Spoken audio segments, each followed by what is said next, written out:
हाँ हेलो बच्चों, अब हम सॉल्ट के बारे में आज पढ़ने वाले हैं। इससे पहले हम लोग एसिड और बेस के बारे में पढ़ चुके हैं।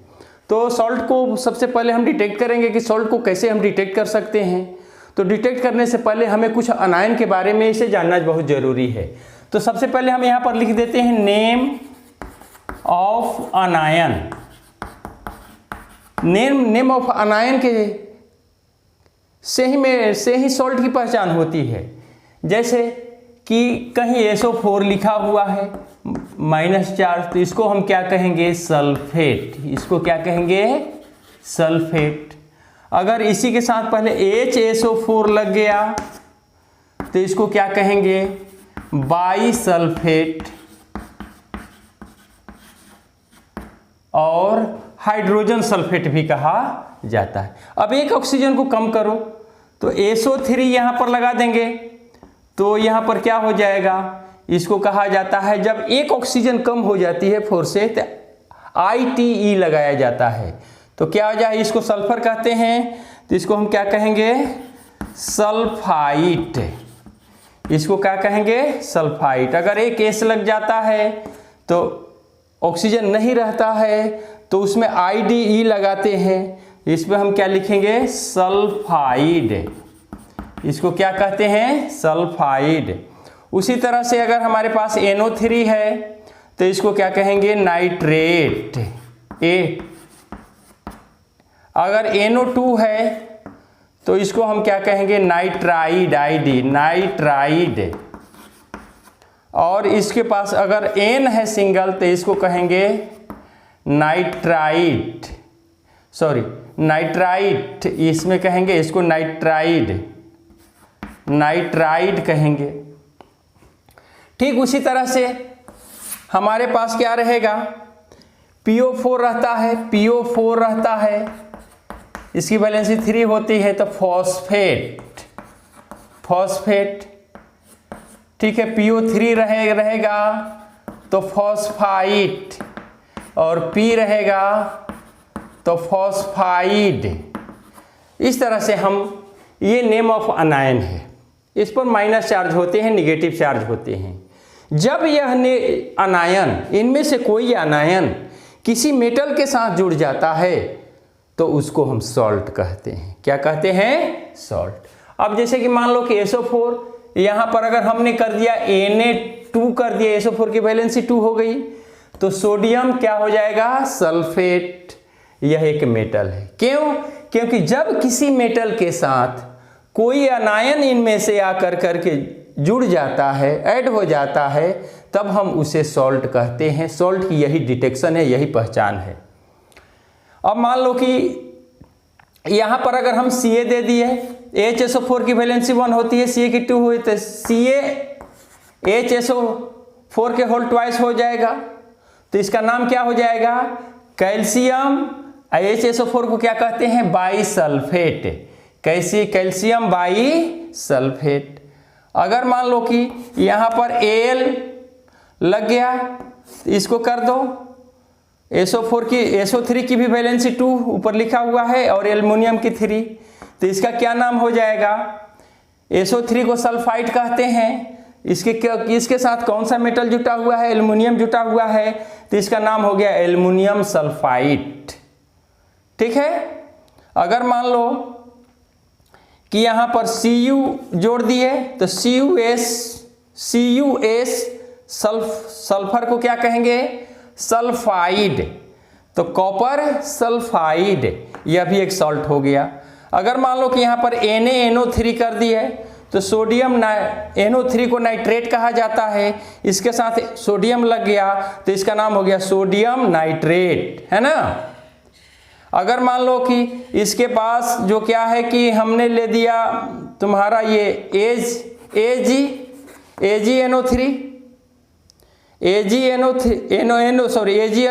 जोड़ दिया, तो क्या हो जाएगा? सिल्वर। Ag को सिल्वर कहा जाता है, NO2 को क्या कहा जाएगा? नाइट्रेट।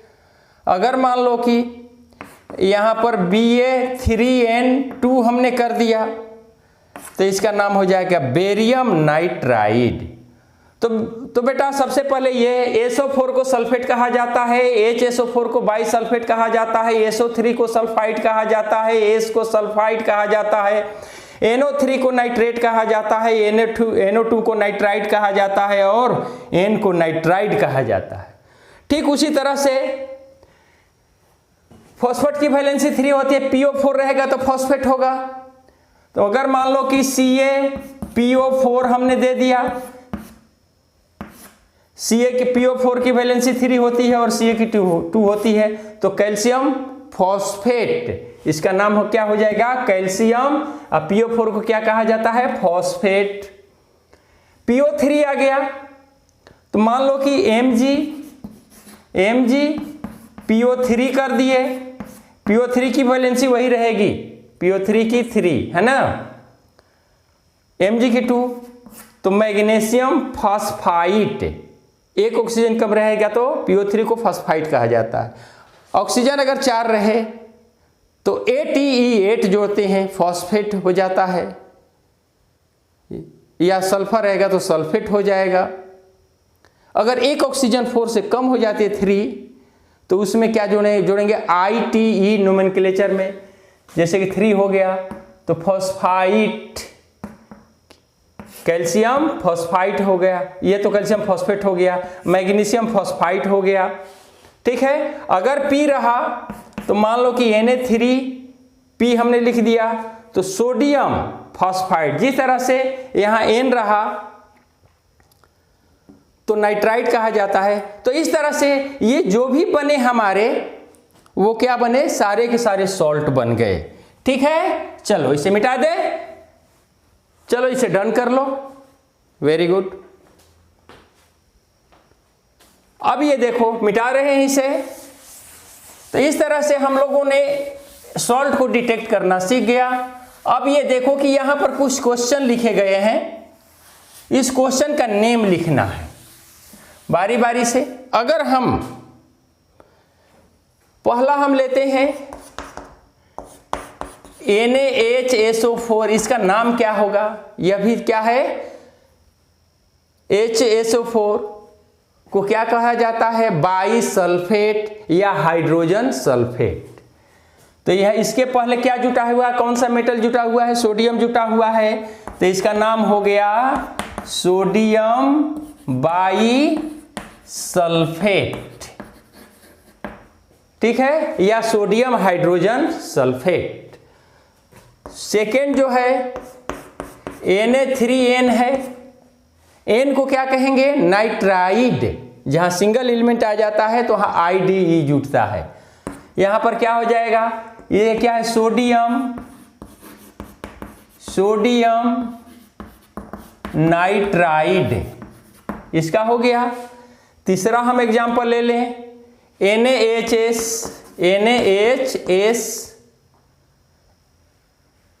Na का मतलब हो गया सोडियम, S का सल्फाइड, इसके पहले H लगा है तो बाई या hydrogen sulphide, by sulphide IDE, sulphide या सोडियम हाइड्रोजन सल्फाइड। 4 जो है हमारा CaNO2 के होल टॉइस, NO2 को क्या कहेंगे, NO3 को नाइट्रेट कहते हैं, एक कम हो गया तो ITE लगाएंगे, नाइट्राइट, तो इसका नाम हो जाएगा कैल्शियम नाइट्राइड। फिफ्थ में है क्या, Al2SO4 के होल थ्राइस। SO4 को क्या कहा जाता है, सल्फेट कहा जाता है। इससे पहले कौन सा मेटल जुटा हुआ है, एल्यूमिनियम, तो एल्यूमिनियम सल्फेट, एल्यूमिनियम सल्फेट इसका हो जाएगा। 6 में क्या कह रहा है कि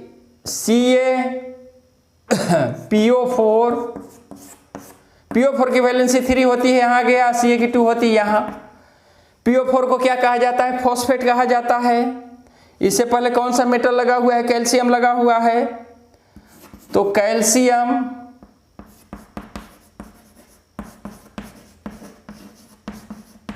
कैल्शियम फॉस्फेट हो गया। अगर हम 7 देखें, 7 क्या कह रहा है? NaHSO4, NaHSO4 कह रहा है।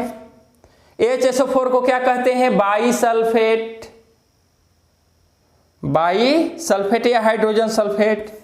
तो इसका नाम हो जाएगा सोडियम हाइड्रोजन या बाई हाइड्रोजन सल्फेट। समझ में आ रही है बात? तो ये 7 हो गया। चलो इसे डन कर लो, इसे मिटाएंगे ऊपर से 2। ठीक है, मिटा दें, वेरी गुड। अब ये देखो, ऊपर से हम 2 मिटा दे रहे हैं, 3। तो इस तरह से जो क्या होते हैं हमारे पास 7 हो गया। तो इस तरह से हम नोमेनक्लेचर कर लेते हैं सॉल्ट का। 8 में क्या कह रहा है? CaP2, फास्फोरस की वैलेंसी 3 होती है, इसका नाम हो जाएगा, P अकेला रहेगा, S रहेगा तो सल्फाइड, N रहेगा तो नाइट्राइड, ठीक है। अब P रहा तो फास्फाइड, तो इसका क्या नाम हो जाएगा? Calcium phosphide. 9 क्या कह रहा है? AlPO4, AlPO4 दोनों की वैलेंसी 3 होती है, हट गया। इसका क्या नाम हो जाएगा? Aluminium phosphate. इसका नाम हो गया एल्यूमिनियम फॉस्फेट। और 10 जो हमारा बचा, Ba3n, BaN, बेरियम की वैलेंसी 2 होती है, यहां चला गया, नाइट्रोजन की 3 होती है, यहां हो गया। अकेला N आ गया तो नाइट्राइड। अकेला कोई भी नॉन मेटल दिखे तो उसमें IDE हम ऐड कर देते हैं। तो इसका क्या नाम हो गया? Barium nitride. चलो इसे लिख लो, इसे मिटा दें हम। चलो इसे डन कर लो। चलो इसे हम मिटा रहे हैं। तो इस तरह से हम लोगों ने सॉल्ट का नाम लिखना सीख गया। तो जब कोई भी अनायन किसी भी मेटल के साथ जुड़ जाता है तो उसको हम सॉल्ट कहते हैं। लेकिन बहुत सारे पुराने भी डिफिनीशन दिए गए हैं जो किताबों में है, ये में दिया गया है। तो चलो उसको भी थोड़ा हम लोग पढ़ लेंगे, उसके बारे में भी जान लेंगे कि आखिर वो बुक की बात क्या है। तो अब यहाँ पर क्या बात निकली? Anion plus cation equal salt. यहां पर क्या निकला? कटायन, मेटल को कहा जाता है कटायन प्लस अनायन इक्वल सॉल्ट। ये सॉल्ट का डिफिनीशन हो गया हमारा। अनायन प्लस कटायन अगर दोनों मिल जाता है तो उसको क्या, वहां से सॉल्ट हमारा बन जाता है। तो सबसे पहले अब हम सॉल्ट क्या है, सॉल्ट को लिखेंगे। So we say that salt क्या है? Salt is a compound. यह क्या है? एक तरह का कंपाउंड है। Salt is a compound formed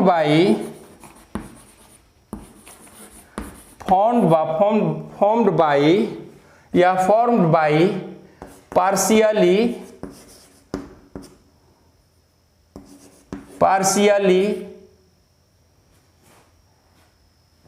और पार्शियली रिप्लेसमेंट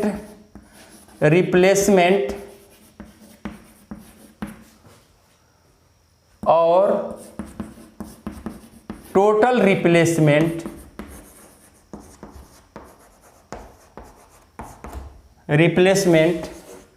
ऑफ हाइड्रोजन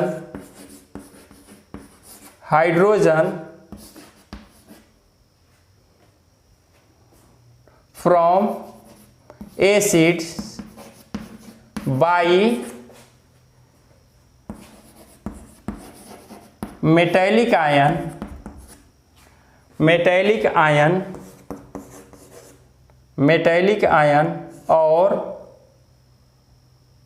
और अमोनियम आयन।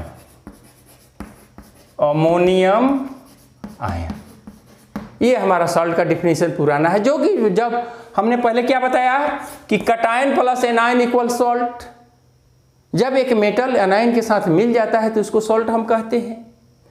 तो यहां पर क्या एक डिफिनेशन निकली, सॉल्ट इज ए कंपाउंड, यह कंपाउंड है किसका भाई, अतः कटायन प्लस एनायन। तो व्हाट इज सॉल्ट, एक और डिफिनेशन यहां निकल गई, व्हाट इज सॉल्ट, तो salt is a compound of anion and cation.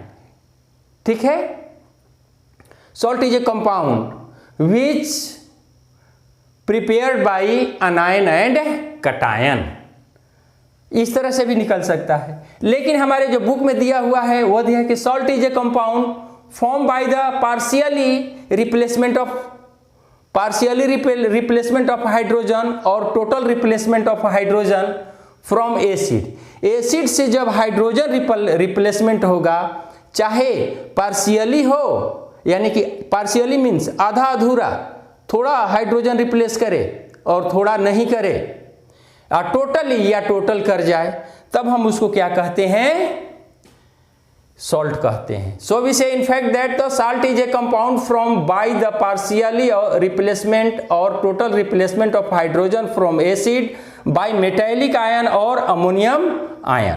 As example, मान लो कि हम कोई एग्जाम्पल ले लेते हैं तुम्हारा, ठीक है, हमने ले लिया NaNO3 प्लस HCl ले लिया, चलो HCl ले लिया। अब इसको हम क्या करेंगे, हाइड्रोजन को रिप्लेस करना है पार्शियली, तो क्या हो जाएगा कि ये हाइड्रोजन इसमें जुटेगा, तो NaHNO3, ठीक है, NaH, चलो यहां पर कर लो, H2SO4 ले लो, चलो यहां पर ले लिए H2SO4 ले लिए, तो NaHSO4 प्लस, यहां देखो माइनस, ये प्लस, ये माइनस, ये प्लस, ये जाएगा इसके साथ, ये जाएगा इसके साथ, प्लस HNO3। ऐसे भी हम लिख सकते हैं इसे NaHSO4 plus H2O plus NO2, ये भी किसी किसी बुक में मिल जाएगा, है ना। तो दोनों क्या है, सेम है, ठीक है। तो अभी देखो यहां पर क्या होता है कि H2 कह रहा है कि salt is a compound, salt क्या है, कंपाउंड है, form by the partially replacement और या टोटल रिप्लेसमेंट ऑफ एसिड। ये एसिड हो गया, इससे हाइड्रोजन, इसमें क्या होता है, एक हाइड्रोजन आ रहा है तो पार्शियली हो रहा है, तो पार्शियली रिप्लेसमेंट हो गया, तो क्या बना दिया, सोडियम हाइड्रोजन सल्फेट या सोडियम बाई सल्फेट बना दिया, यह सॉल्ट हो गया। और ammonia gas, sorry HNO3 gas निकल गई, या सोडियम हाइड्रोजन सल्फेट बना दिया, NO2 रिलीज कर दिया और H2O रिलीज कर दिया। क्योंकि HNO3 जब भी डिकम्पोज होगा तो NO2 और H2O में डिकम्पोज होगा, बशर्ते कि HNO3 कंसंट्रेटेड हो। चलो इसे मिटा दें। दूसरा, चलो एक एग्जाम्पल इसका हम ले लेते हैं, इसी को हम ले लेते हैं कंप्लीट। ये तो पार्शियली हो जाएगा, फिर से ध्यान दो, partially replacement of hydrogen, sorry, चलो पार्शियली ऐसे कर दो, partially replacement of hydrogen from acid. तो चलो देखो ये है NaNO3 प्लस H2SO4, एरो क्या हो जाएगा, एक हाइड्रोजन इसमें से हटेगा, एक नहीं हटेगा, पार्शियली में NaHSO4 प्लस HNO3। और इसी को ले लो total replacement, total replacement of hydrogen, इसी को ले लो एग्जांपल में NaNO3 प्लस H2SO4। अब देखो यहां पर माइनस, यहां पर प्लस, यहां पर माइनस, यहां पर प्लस, ये इसके साथ जाएगा, ये इसके साथ जाएगा, तो क्या हो जाएगा Na2SO4 प्लस HNO3। HNO3 हो जाएगा। ठीक है, समझ में आ रही है बात? चलो ठीक है, तो अब ये देखो कि ये हाइड्रोजन जो है इसमें टोटल रिप्लेसमेंट हो जाएगा, तो भी ये बन गया। अगर टोटल हाइड्रोजन हटेगा तो Na2SO4 सॉल्ट बनाएगा, अगर पार्शियली हटा तो बाइसल्फेट या बाइफॉस्फेट, बाइकार्बोनेट, है ना, ये सब बनाएगा। जो बाई प्रोडक्ट बनता है या हाइड्रोजन प्रोडक्ट बनता है, सॉल्ट अगर है तो वह समझ लो कि उसमें हाइड्रोजन का रिप्लेसमेंट जो होता है वह है पार्शियली हो जाता है। अब चलो हम पढ़ेंगे, अब हम लोग पढ़ेंगे types of salt. Types of salt, types of salt, कितने तरह के सॉल्ट होते हैं सॉल्ट्स? तो पहला हो गया सिंपल सॉल्ट। सिंपल सॉल्ट हो गया, सिंपल सॉल्ट मैंने एक अनायन और एक ही मेटल रहेगा। सिंपल सॉल्ट जो, तो हम लोगों ने क्या पढ़ा? पार्शियली और total replacement of hydrogen from acid by a metallic ion और ammonium ion is called simple. तो इसमें क्या हो जाएगा, हम ले लेंगे Na2SO4 NaHSO4 जिसमें H लगा हो, सिंपल सॉल्ट, उसमें एक ही मेटल होना चाहिए। सिंपल सॉल्ट में क्या हो जाता है, एक मेटल और एक वन मेटल, ऐसे लिख दो, वन मेटल प्लस अनायन। अनायन जो पहले हम लोग पढ़ चुके हैं is called simple salt. Simple salts NaHSO4 है ना, CaSO4, Al2SO4, Al3PO4 के AlPO4, तीन दोनों की वैलेंसी 1 हो जाती है। Ca3PO4 के होल ट्वाइस। ये सभी क्या है, सब के सब क्या है, सिंपल सॉल्ट है। या CaHPO4, ठीक है, MgHNO2, ये सब क्या है, सभी की सभी क्या है, सिंपल सॉल्ट। अगर बीच में एक हाइड्रोजन लगे या दो हाइड्रोजन लगे, साथ में साथ मेटल एक ही होना चाहिए। इसमें एक ही मेटल है, इसमें Ca है, इसमें Ca है, इसमें Mg है ना, इसमें सोडियम है, इसमें भी सोडियम है। अगर एक मेटल और अनायन रहे तो हम उसको क्या कहेंगे, सिंपल सॉल्ट कहेंगे। अगर अनायन अच्छी तरह से याद है तो आराम से इसका एग्जाम्पल हम दे सकते हैं। चलो इसे मिटा दें हम, वेरी गुड, ठीक है। अब इसका देखो, अब इसका कुछ एग्जाम्पल द्वारा भी हम पढ़ सकते हैं। जैसे कि मान लो कि हमने NaOH ले लिया, ठीक है, NaOH ले लिया, अब प्लस HCl हमने ले लिया, इस पर माइनस करो, इस पर प्लस, इस पर माइनस, इस पर प्लस, ये इसके साथ जाएगा, ये इसके साथ जाएगा, तो क्या बना दिया, NaCl plus H2O plus H2O। तो इसको भी हम क्या कहेंगे, सिंपल सॉल्ट। एक हाइड्रोजन है, रिप्लेस कर गया। समझ में आ रही है बात, ठीक है। अब मान लो कि यहाँ पर ले लिए NaOH प्लस H2SO4। अब ये दो कंडीशन इसमें लागू हो सकते हैं, एक तो एक ही H हटेगा, दूसरा अगर पार्शियली कराएंगे तो एक H पार्शियली यहाँ पर लिख देते हैं, पार्शियली, तो क्या हो जाएगा, NaHSO4 प्लस H2O। अगर इसका कंप्लीट करेंगे तो NaOH प्लस, अगर टोटल हटाएंगे, टोटल रिप्लेसमेंट ऑफ हाइड्रोजन होगा तो H2SO4 minus plus minus plus, तो ये इसके साथ जाएगा, ये इसके साथ जाएगा, तो Na2SO4 प्लस H2। ये देखो, ये सभी के सभी में एक ही मेटल आ रहे हैं, सो वी से in fact that this is a simple salt. तो आसानी से अगर हमें याद करना है तो बस यही याद रखेंगे कि एक कटायन और एक अनायन ग्रुप जब आपस में मिले, एक ही मेटल रहे, तो समझ लो कि वो सिंपल सॉल्ट होते हैं। ठीक है, मिटा दे इसे। वेरी गुड, ठीक है। चलो दूसरी बात आती है, एसिडिक सॉल्ट की बात आती है। एसिडिक सॉल्ट क्या है भाई? चलो दूसरी है दूसरा एसिडिक सॉल्ट। एसिडिक सॉल्ट क्या है? तो अब हमें यह ध्यान में देखना होगा कि एसिडिक सॉल्ट का एग्जाम्पल हम क्या दे सकते हैं। ठीक है, तो जो सिंपल सॉल्ट का एग्जाम्पल दिए वही, जैसे कि NaHSO4, Na2SO4, MgPO4 के होल ट्वाइस यहाँ 3 दे दो, AlPO4।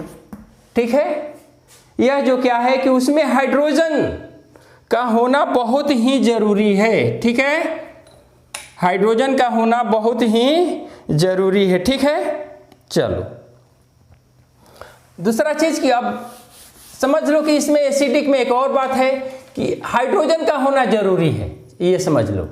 जैसे कि CaHCO3 के होल ट्वाइस, ये भी हो गया।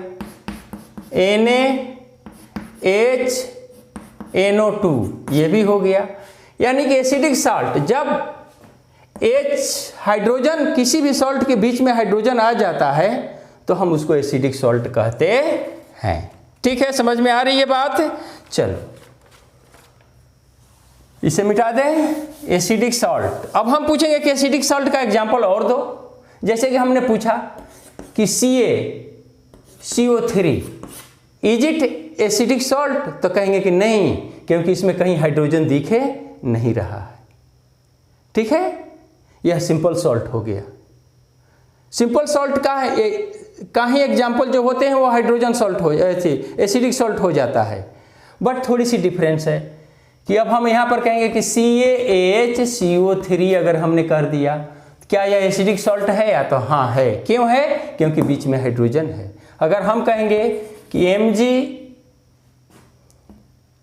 MgHSO4 के होल ट्वाइस, क्या यह एसिडिक सॉल्ट है? बिल्कुल है, क्योंकि इसमें है। अगर ये रहेगा तो नहीं, ये MgSO4 के होल ट्वाइस कर देगा तो ये नहीं होगा। ये दिमाग पर रखना होगा। चलो अब दूसरी जो है सिंपल सॉल्ट, एसिडिक सॉल्ट हो गया। अब हम चलते हैं तीसरा बेसिक सॉल्ट में। ये बेसिक सॉल्ट, बेसिक सॉल्ट में क्या होता है? बेस, इसमें OH आना बहुत जरूरी है। जैसे कि कोई हम एग्जांपल हम ले लेते हैं।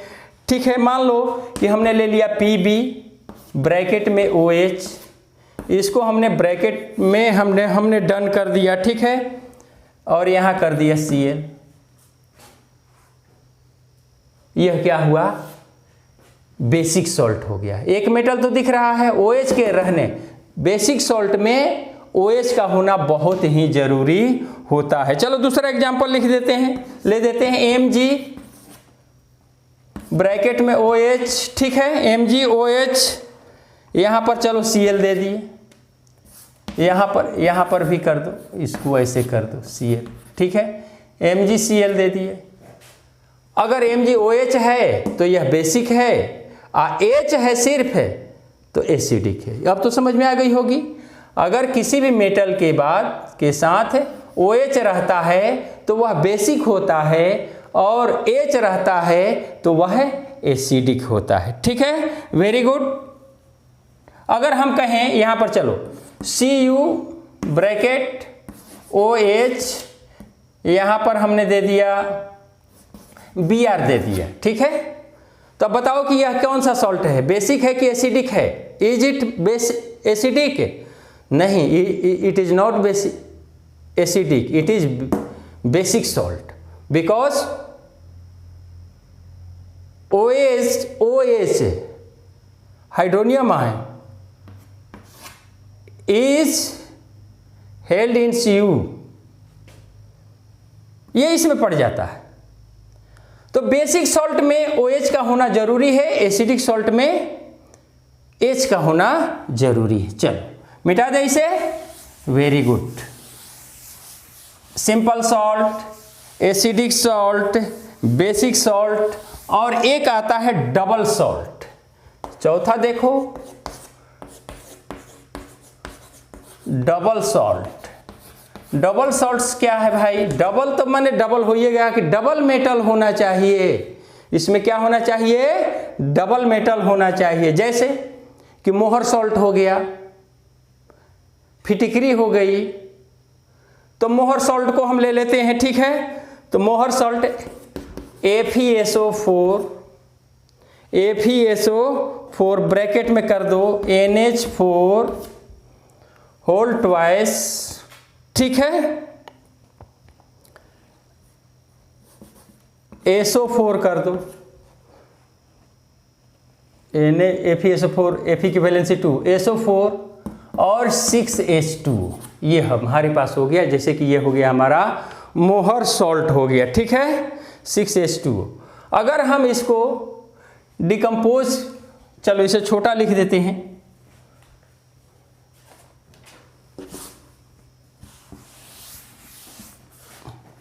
देखो FeSO4 NH4 whole twice SO4 6H2, इसको कहा जाता है मोहर सॉल्ट। मोहर सॉल्ट, ये मोहर सॉल्ट को अगर हम ब्रेक करेंगे तो अलग अलग ये टूटेगा। क्या इसमें टूट जाएगा? Fe प्लस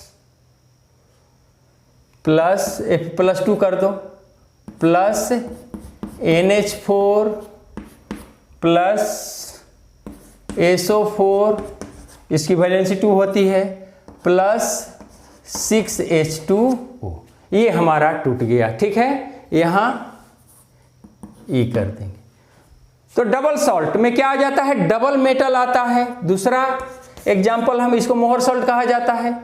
दूसरा एग्जाम्पल हमने ले लिया K2SO4 Al2SO4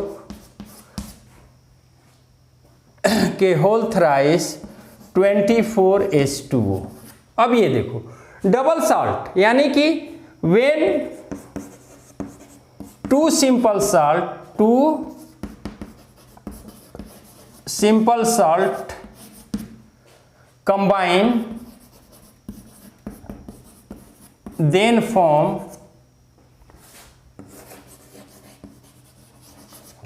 डबल सॉल्ट।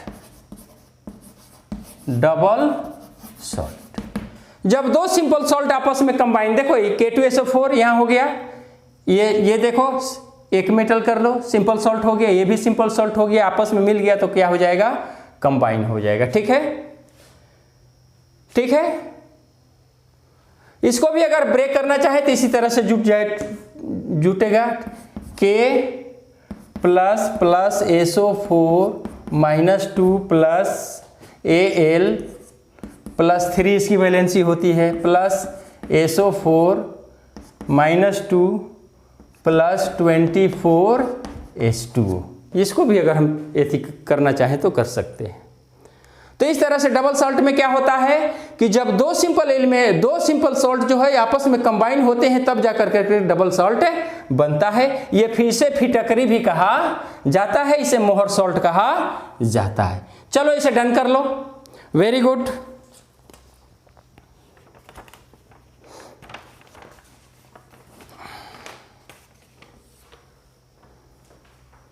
मिटा दे इसे, चलो वेरी गुड।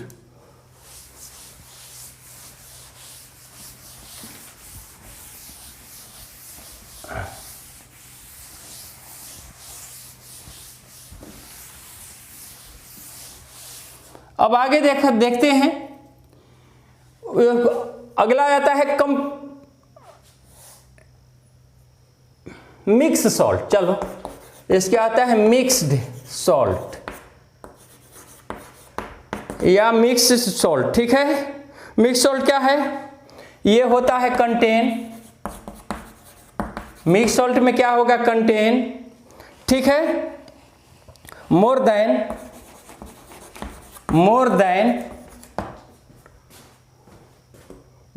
1 बेसिक और एसिडिक, मोर देन वन बेसिक और एसिडिक, ठीक है, रेडिकल, रेडिकल्स। मिक्स सॉल्ट जो होते हैं मोर देन कंटेन, यह क्या रखता है कि एक से अधिक बेस रखेगा और नहीं तो एसिडिक रेडिकल रखेगा। जैसे कि एग्जांपल हम ले लेते हैं इसमें, जैसे कि मान लो कि दो मेटल एक साथ कर दो, Na हो गया, ठीक है, और उसके बाद में कोई एनाइन जोड़ दो, CO3 हमने जोड़ दिया, तो ये क्या हो गया, मेटल बेस होते हैं, सोडियम और पोटेशियम दो बेस हो गए, तो दो बेसिक हो गया। और मान लो कि एसिडिक अगर हमें लिख लेना है तो क्या लिखेंगे कि CaOCl, एक मेटल आ गया, एक बेस आ गया, ऑक्सीजन और Cl, ये क्या है, एसिडिक है, तो इसको हम क्या कहेंगे, मिक्स्ड सॉल्ट। ये 5 हो गया। तो मिक्स सॉल्ट क्या है, mix salt contain more than one basic और acidic radical is called mixed salt. जैसे NaCO3 और CaOCl, ठीक है, मिटा दे इसे। अब चलो लास्ट में हम चलते हैं कॉम्प्लेक्स सॉल्ट, कॉम्प्लेक्स सॉल्ट। अब ये देखो कॉम्प्लेक्स सॉल्ट्स, कॉम्प्लेक्स सॉल्ट में क्या होगा भाई, अब मान लो कि देखो इसको कहा जाता है, इसका नाम है कोऑर्डिनेट स्फीयर, ठीक है, इसका नाम है, इसमें जो रहेगा स्मॉल ब्रैकेट में जो रहेगा, और इसका नाम हो जाएगा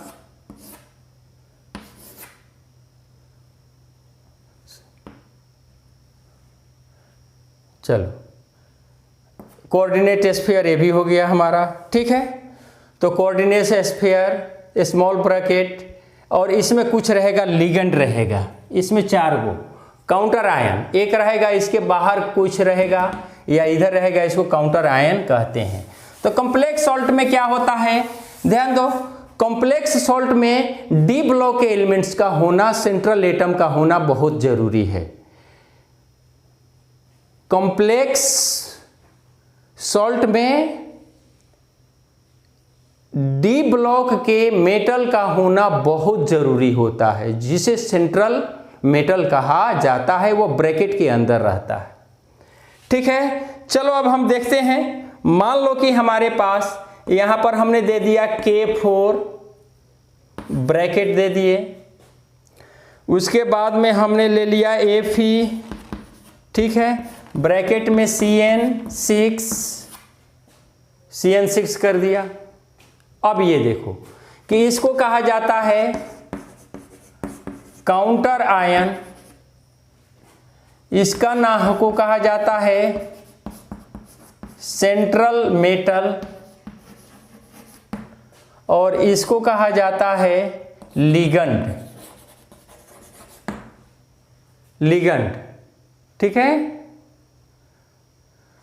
तो इसमें काउंटर आयन होता है, सेंट्रल मेटल होता है और लिगेंड होता है। लिगेंड किसे कहते हैं, तो लिगेंड जो होता है लोन पेयर वाला, loan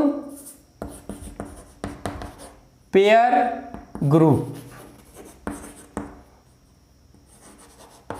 of non metal, CN हो गया, इसकी वैलेंसी 1 होती। तो कॉम्प्लेक्स में क्या होता है कि जो सेंट्रल मेटल रहेगा यह क्या होता है, डी ब्लॉक का, यानी कि एटॉमिक नंबर 21 से लेकर करके 30 तक के हम यहां पर रखेंगे।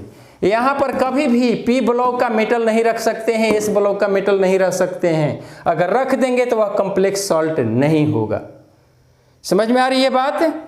चलो इसे मिटा दें। वेरी गुड, चलो ठीक है।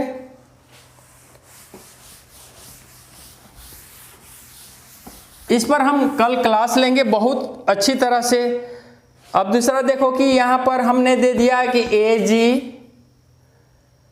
Ag हमने दे दिया Cn2 ब्रैकेट बंद Cl हमने दे दिया या Cl2 दे दिया। इसको चाहे इधर है चाहे इधर है, इसको कहेंगे काउंटर आयन, ये किसको कहेंगे लिगेंड, इसको कहते हैं सेंट्रल मेटल। और सेंट्रल मेटल जब भी होगा तो डी ब्लॉक का ही होता है। उसका एटॉमिक नंबर वैसे जनरली याद रख लो, कोई ज़रूरी नहीं है, आगे भी हो सकता है, आगे पढ़ना है इसको कि 20 एटॉमिक नंबर 21 से लेकर के 30 के बीच में हम रख देंगे। ठीक है, यहाँ पर Ag रख दिया, मोर है।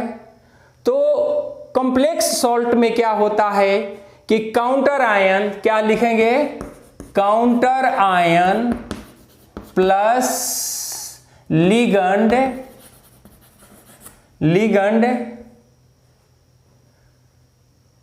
इन coordinate sphere called complex salt. Complex salt एक नई डिफिनीशन मिल गई। अब कोऑर्डिनेट स्फीयर किसे कहते हैं, ये पूरे जो एलिमेंट मेटल जो है ये ब्रैकेट के अंदर आ गया तो इस पूरे ब्रैकेट को क्या कहेंगे, कोऑर्डिनेट स्फीयर। इसको हम क्या कहेंगे, कोऑर्डिनेट स्फीयर हम कहेंगे। ठीक है, चलो आगे देखते हैं, और भी एग्जांपल ले लें। चलो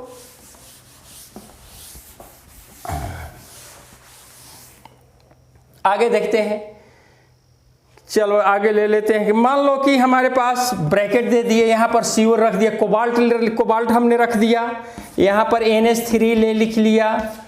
ठीक है, NH3 हमने कर दिया, यहाँ पर 6 कर दिया, ब्रैकेट को बंद कर दिया, यहाँ पर Cl2 लिख दिया। ये इसको क्या कहेंगे, तो ये हमारा कॉम्प्लेक्स सॉल्ट है कि नहीं, मेटल है तो सॉल्ट तो है ही। अब ये देखो, जो ब्रैकेट के बाहर रहता है उसे काउंटर आयन कहते हैं। तो Cl क्या है, काउंटर आयन हो गया। NH3 क्या है, लिगेंड। इस पर हमेशा लोन पेयर रहेगा। लोन पेयर के लिगेंड का मतलब होता है कि लोन पेयर का होना। ये लिगेंड हो गया, और इसको क्या कहेंगे, सेंट्रल मेटल कहेंगे। और ये पूरे को हम क्या कहेंगे, कोऑर्डिनेट स्फीयर कहेंगे। क्या कहेंगे, कोऑर्डिनेट स्फीयर कहेंगे। अब ये देखो कि कॉम्प्लेक्स सॉल्ट में कितना होना जरूरी है, सेंट्रल मेटल हो गया 1 2 3 and 4 part. So we say in fact that coordinate sphere plus central metal plus ligand plus counter ion is called complex salt, is form complex salt. ठीक है, वेरी गुड। अब ये देखो कि इसको कैसे हम बनाते हैं, और यहीं पर ये हमारी आज की ये लास्ट टॉपिक है, एंड करेगी, बस 2 मिनट में ही समाप्त होने वाली है। तो अब ये हम कैसे हम करेंगे, तो ठीक है चलो देखते हैं। ठीक है, कॉम्प्लेक्सिंग कैसे करते हैं, कॉम्प्लेक्सिंग में हम क्या करेंगे, रिएक्शन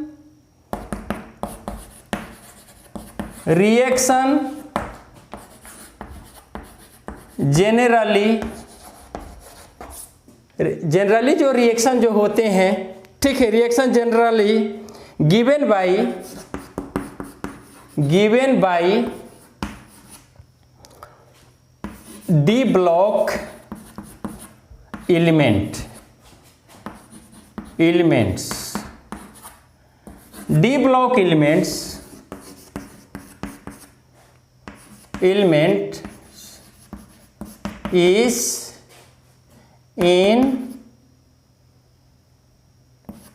is called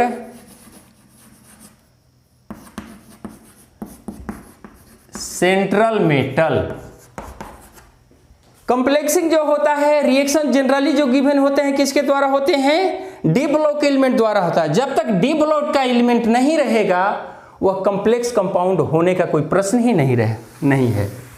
ठीक है, अब आगे देखो, इसको हम थोड़ी सी पूरा कर लेते हैं। अब ये देखो कि मान लो कि हम एक एग्जाम्पल लेते हैं, हमने KCN ले लिया, पोटेशियम साइनाइड ले लिया। ठीक है, इसको हमने FeCl2 से रिएक्शन करा दिया, ferrous Fe, iron D block element है। डी ब्लॉक एलिमेंट लेना बहुत ही जरूरी होता है। ठीक है, तो अब ये देखो, यहाँ माइनस, ये प्लस, ये माइनस, ये प्लस, क्या हो जाएगा, ये हो जाएगा, ये इसके साथ आ जाएगा। समझ में आ रही है? आयन एक्सचेंज हो जाएगा, तो क्या हो जाएगा, KCl plus FeCN whole twice. अब ये देखो कि इस दोनों में देखो कि डी ब्लॉक कहाँ पड़ रहा है, तो डी ब्लॉक का आयरन, ये आयरन है, एटॉमिक नंबर 21, 22, 23, 24, 25, 26, 27, 28, 29 एंड 30 तक डी ब्लॉक में हम ले सकते हैं। 30 जिंक को नहीं लेते हैं, वह ट्रांजिशन एलिमेंट नहीं है, बट डी ब्लॉक में रहता है पेइंग गेस्ट के रूप में। तो चलो उतनी बात लंबी नहीं बढ़ाएंगे। यह इसका होता है 26, ये आ गया। अब पुनः इसको एक बार और ले लो, FeCN होल ट्वाइस प्लस, फिर एक बार KCN से रिएक्शन कराओ। ठीक है, अब यहाँ पर क्या हो जाएगा, K करो बाहर, काउंटर आयन बना दो, और ब्रैकेट में क्या होना चाहिए, डी ब्लॉक का एलिमेंट होना चाहिए, Fe, यहाँ पर क्या हो जाएगा, CN। अब ये देखो, ये ब्रैकेट बंद कर दो। अब ये देखो कि इसमें ऑक्सीडेशन नंबर याद फाइंड करो, तो CN का होता है -1, x plus -1 into 2, x is equal to Fe की यहाँ पर ऑक्सीडेशन क्या हो जाता है, नंबर +2 होता है, और यहाँ पर 1 हो रहा है, इसका 1 रखेंगे, 1 इंटू 1 -1 हो रहा है। तो हम क्या करेंगे, दोनों ओर डी ब्लॉक के एलिमेंट का, आयरन की दोनों ओर ऑक्सीडेशन नंबर एक ही होना चाहिए, इक्वल होना चाहिए। तो यहाँ पर 2 आ गया, तो यहाँ पर 2 रखने के लिए हम क्या करेंगे, यहाँ पर 6 रख देंगे। तो अब देखो 6 1 जा 6, तो x माइनस 6 इक्वल 0, तो x क्या हो गया, 6 आ गया। अब बताओ कि k के पास हम कितना रखेंगे वैल्यू, यहाँ पर अगर हम 4 रख दिए तो आ गया कि नहीं आ गया, 1 into 4 plus x minus 6 equal 0, तो x माइनस 2 इक्वल 0, x का वैल्यू क्या आ जाएगा 2, ये इसका भी +2 अब आ रहा है, इसलिए यहाँ पर 4 आ गया और यहाँ पर 6 आ गया। तो ये क्या हो गया, देखो अब इसमें क्या आ गया, ये काउंटर आयन हो गया, ये सेंट्रल मेटल हो गया, ये लिगेंड हो गया, और ये कोऑर्डिनेट स्फीयर हो गया। चारों की चारों चीजें आ गए। क्या आना चाहिए, लिगेंड आना चाहिए, सेंट्रल मेटल आना चाहिए, कोऑर्डिनेट स्फीयर आना चाहिए जो ब्रैकेट है आ गया, और काउंटर आयन होना चाहिए जो कि ये भी। जब चारों चीज आ जाएगा तब जाकर के वो कॉम्प्लेक्स कंपाउंड होगा। चलो वेरी गुड, ठीक है। ये ध्यान में रखना होगा कि कॉम्प्लेक्सिंग बनाते समय जो डी ब्लॉक एलिमेंट की जो ऑक्सीडेशन नंबर है, वैलेंसी जो है, दोनों साइड में इक्वल होना चाहिए। इक्वल लाने के लिए हमें कुछ भी करना पड़ेगा, यहाँ 6 देना पड़ेगा, यहाँ पर 4 देना पड़ेगा, तो इसका -1 होता है। तो अब ये देख, फिर समझ लो, x minus 1 into 6 plus 4 equal 0, तो 4 प्लस, अब करो x माइनस 6 में से 4 काट दो तो 2 इक्वल 0, तो x की वैल्यू क्या आ गई 2, यहाँ पर भी 2 हो गया और यहाँ पर भी 2 हो गया, तो ये बराबर हो जाता है। चलो आगे देखते हैं, इसे मिटा दे। चलो दूसरा देखो, दूसरा चलो एक और हम ले लेते हैं कि एग्जाम्पल, चलो KCN ले लो, इसी को थोड़ा सा चेंज कर देते हैं, प्लस FeCl2 ले लो, ठीक है, FeCl3 ले लो, FeCl3 हम ले लेते हैं, तो ये माइनस ये प्लस, ये माइनस ये प्लस, तो क्या हो जाएगा, KCl प्लस FeCN। अब ये देखो कि यहाँ पर वैलेंसी 3 है, तो यहाँ पर क्या होना चाहिए, क्या होना चाहिए बोलो 3 होना चाहिए, ठीक है। और इसको हम क्या कर देंगे,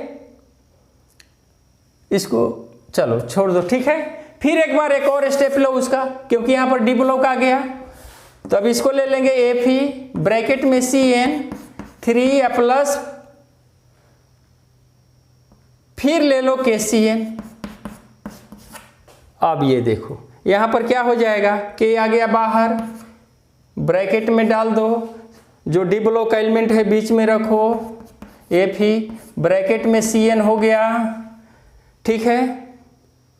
और ये यहाँ पर ये हो जाएगा, ठीक है।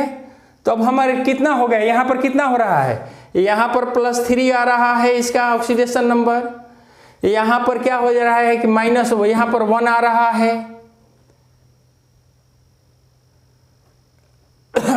तो यहाँ पर भी 6 दो और यहाँ पर 3 दे दो। अब इसको निकाल लो Fe का, 1 × 3 + x - 6 = 0, तो x = 3 आ गया। यहाँ पर भी क्या आ जाएगा, +3, यानी कि दोनों तरफ जो क्या होना चाहिए कि एकदम देखो, एकदम दोनों तरफ जो है डी ब्लॉक एलिमेंट का सेंट्रल जो मेटल होते हैं उसका ऑक्सीडेशन नंबर जो क्या होता है, इक्वल होना चाहिए, बराबर होना चाहिए। तो इस तरह से हम कंप्लेक्सिंग करते हैं डी ब्लॉक एलिमेंट का। चलो आज की पढ़ाई इतनी रही, कल हम इसका हीट करेंगे, डिफरेंट टाइप के साल्ट को हीट कैसे किया जाता है, उसकी प्रॉपर्टीज क्या है, ये बात हम लोग कल जानेंगे।